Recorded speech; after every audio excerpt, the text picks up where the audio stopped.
स्वागत है। जयपुर का रुख कर रहे हैं, जहां पर कांग्रेस प्रवक्ता पवन खेड़ा इस वक्त प्रेस कॉन्फ्रेंस कर रहे हैं, मीडिया से रूबरू हो रहे हैं, उन्हें सुनते हैं। आना होगा। तवे पे जब रोटी होती है, जल्दी पलट दो तो वो कच्ची रह जाती है। अभी रोटी पलटने का समय नहीं है, अभी रोटी को और पकना है। ये सरकार 5 साल फिर से दोहरानी है, ताकि मेरे और आपके जैसे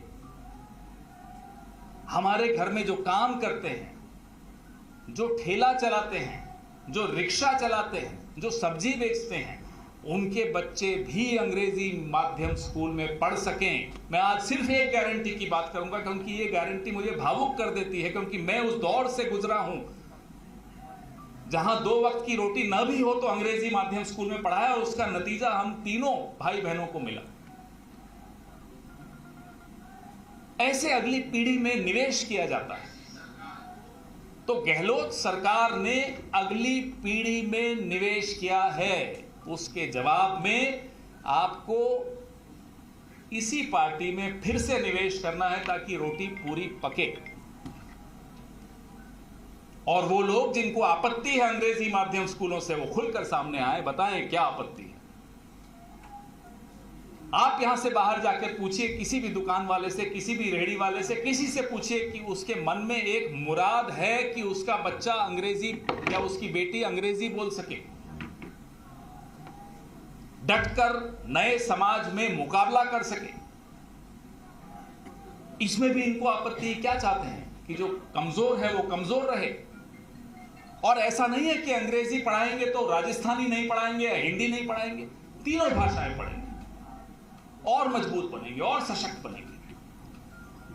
तो ये सबसे महत्वपूर्ण गारंटी मेरी नजरों में, जो समाज में एक जिसको साइलेंट रेवोल्यूशन कहते हैं, चुपचाप से एक क्रांति आ गई, ये वो गारंटी है।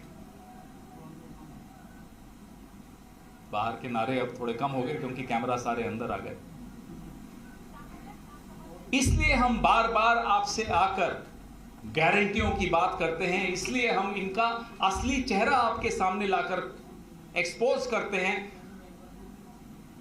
कि ये जो ये बोल रहे हैं अंग्रेजी माध्यम स्कूलों के खिलाफ, ये दरअसल राजस्थान की अगली पीढ़ी के खिलाफ है। अपने बच्चों को कहीं भेज देंगे पढ़ने, हमारे आपके बच्चों को अंग्रेजी माध्यम में नहीं पढ़ने देंगे। क्यों? आज इस प्रेस वार्ता के जरिए मैं भारतीय जनता पार्टी के उन दोगले नेताओं से सवाल पूछना चाहता हूं, आप अपने बच्चों को विदेश से वापस कब बुला रहे हैं कि नहीं पढ़ने देंगे, अभी वो भी यहीं पढ़ेंगे?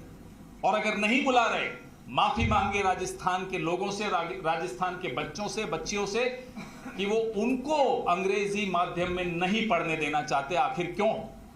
इसका जवाब दें, नहीं तो वोटर जवाब देने को तैयार बैठा है। इसलिए वोट गारंटी पर, वोट इस क्रांति पर जो गहलोत सरकार यहां लाई है, उसी पर पड़ेगा। आपके सवाल एक एक करके पूछें तो अच्छा। 2003 में जब वसुंधरा सरकार आई थी तो कुछ चुनिंदा मॉडल इंग्लिश मीडियम स्कूल लेके आई थी, जिसे गहलोत सरकार ने 2008 में आते ही बंद करवा दिए। उस समय ये क्रांति चली गई थी या अभी? क्योंकि उन स्कूलों में जो त्रुटियां थी उन्हें दूर करके अब जिस तरीके से वो स्कूल खोले गए हैं, त्रुटियां दूर करना हर सरकार का एक काम होता है।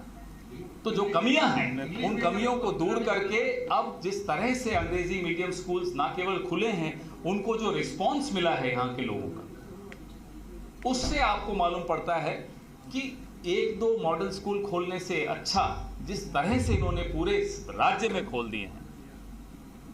सर दूसरा एक अब नेक्स्ट ये माइक नहीं चल रहा भैया, माइक नहीं चल रहा। हाँ पवन जी, मेरा सवाल ये है कि आप जो बता रहे तो अशोक गहलोत जी स्वयं ही शिक्षक दिवस पे अपनी ही शिक्षा विभाग के मंत्री विभाग को बरोड़े क्या आप लोग के ट्रांसफर करने पे पैसे लिए जाते हैं, तो खुद अपने ही विभाग पे, अपने ही कर्तव्य पे अशोक गहलोत जी आरोप लगाते हैं रिश्वत। देखिए, कोई भी सरकार का मुखिया अगर अपनी ही सरकार में खुलकर पारदर्शिता की बात करता है तो उसमें आपको आपत्ति क्यों होनी चाहिए, मुझे ये बताइए। मोदी जी में तो हिम्मत नहीं है, कभी वो टेनी जी को तो अभी तक नहीं हटा पाए। देखिए, पारदर्शिता लाना हमारे जहां से हम आए हैं अभी केंद्र सरकार वहाँ बैठी है। अभी महीना डेढ़ महीना पहले सीएजी की रिपोर्ट्स आई थी। पारदर्शिता की बात करते हैं हम लोग। सीएजी की रिपोर्ट्स आने के बाद हमें और आपको क्या उम्मीद होती है कि कार्रवाई की जाएगी?